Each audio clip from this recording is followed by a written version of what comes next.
Good evening. It's Saturday, the 26th of November, and it's time for the news on RIK 2.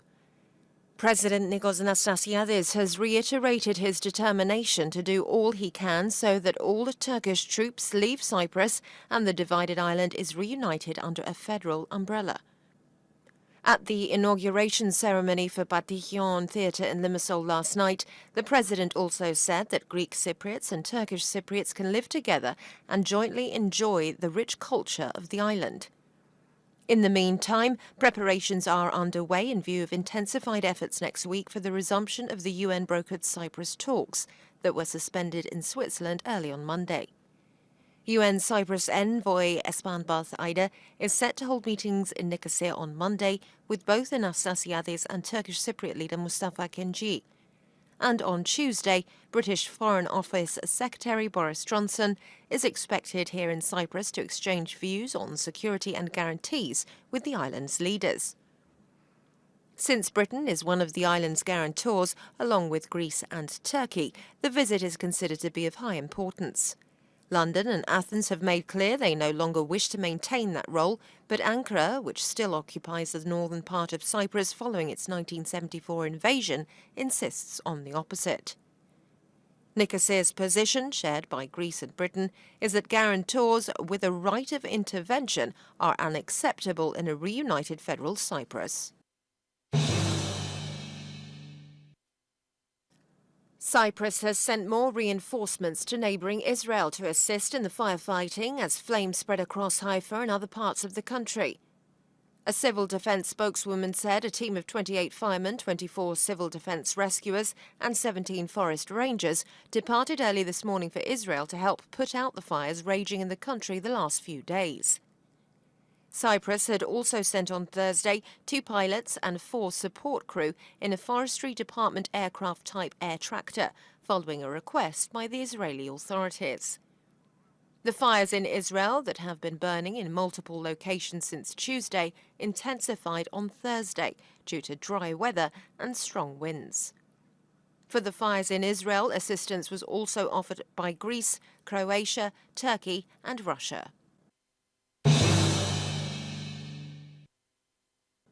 World leaders have paid tribute to Fidel Castro, the Cuban revolutionary leader who built a communist state on the doorstep of the United States. But reaction was mixed, with Cubans in exile celebrating the death of what they call a tyrant. Castro died last night, aged 90, and the announcement was made by his younger brother and successor Raul Castro on state television. Mikhail Gorbachev, the final leader of the Soviet Union, which had long acted as an economic and political prop for Cuba, said Castro left a lasting mark on his country and on world history. And in a telegram of condolence to Raul Castro, Russian President Vladimir Putin called the late leader an inspiring example for many countries. In contrast, the reaction from some Cubans living in the United States was scathing and celebratory. In Miami, in the area surrounding the Versailles restaurant where many exiles who fled the Cuban Revolution live, people took to the streets in their cars to celebrate Castro's death.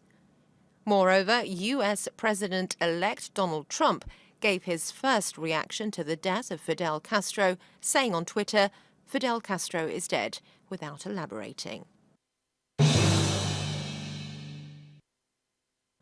The President of the European Commission today said Turkey should heed European Union warnings over halting membership talks and carry out reforms demanded by the bloc.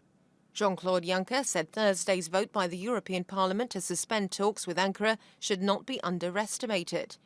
Because, he added, although not binding, it will produce effects in the capitals of EU states that decide on membership.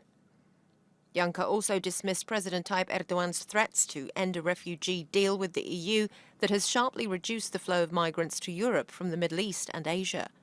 He urged Erdogan to carry out the necessary reforms, starting with an overhaul of anti-terrorism legislation, if he wants Turkish citizens to get visa-free travel to the EU.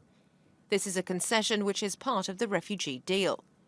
Juncker also made clear that next week the European Commission will present an action plan on European defence. Heavy rains continue battering northwestern Italy, swelling rivers that broke their banks in some areas and prompting authorities to issue major flood warnings. The regions of Piedmont and Liguria were the hardest hit since Thursday. The Tanaro River broke its banks in several places, isolating towns where water invaded ground floor dwellings there. Waves of muddy water battered stone and wooden bridges, and at least 25 roads were closed. And now a look at tomorrow's weather. Mostly clear skies with light to moderate northeasterly to southeasterly winds, force 3 to 4. The sea will be generally slight. Temperatures will rise to 21 Celsius inland and in coastal areas and 10 over the mountains. The fire hazard is very high in all forest areas. That's all from us here. Join us tomorrow for more news in English. Have a very good evening.